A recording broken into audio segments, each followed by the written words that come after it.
In this video, I'm going to show you a demonstration of our virtual reality architectural visualization. Now this is actually not meant to be photorealistic. This has been created for a different reason. And as you can see, therefore, we haven't spent too much time on the light or textures or what have you. We've taken a model from the architect and now we're working with the client to make sure that this is the house they actually want to build. Now, before I head out in that direction to that deck and that picture of their backyard, which is actually from their backyard, I'm going to show you the original house, which is through these doors right here. And you can see that there's some basic kitchen things. Well, these already exist in the real life. There's a fridge here, and back here we have some rooms, including this bedroom.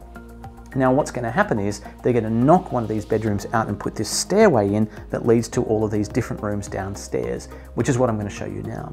Now the reason that we've done this, and as you can see it is a little basic, is that the clients this way can interact with the plans that are given to us by the architect before anything's actually built. They can find any mistakes and also find anything they may want to change. So is this the view that they want? Do these louvers actually show as much of the neighbour as they want? Are the rails the right height? Are the windows in the right spots? Let's head downstairs and we'll find out more, because this is the section of the house that's completely brand new. This is a creative space, a beautiful, expansive space. Oh, by the way, the topography in the background isn't really there. That's just because of the rough nature of this sort of virtual reality sketch. But what's nice about this is it shows you the backyard, what you'll see, and how high up you're going to feel.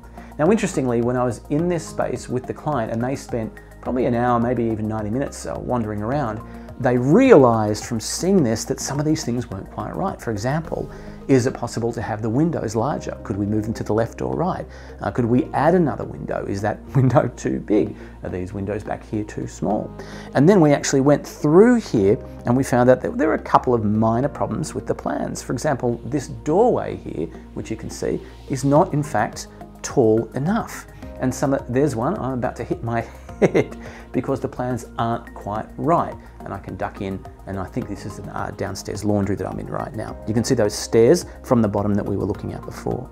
So it was an opportunity to really explore the space and make changes in virtual reality that simply weren't possible and weren't even visible through the standard two-dimensional elevation type architectural plans. So this was a huge step up in terms of being able to impact the design and help the clients in a really tangible way as part of the architecture and construction process.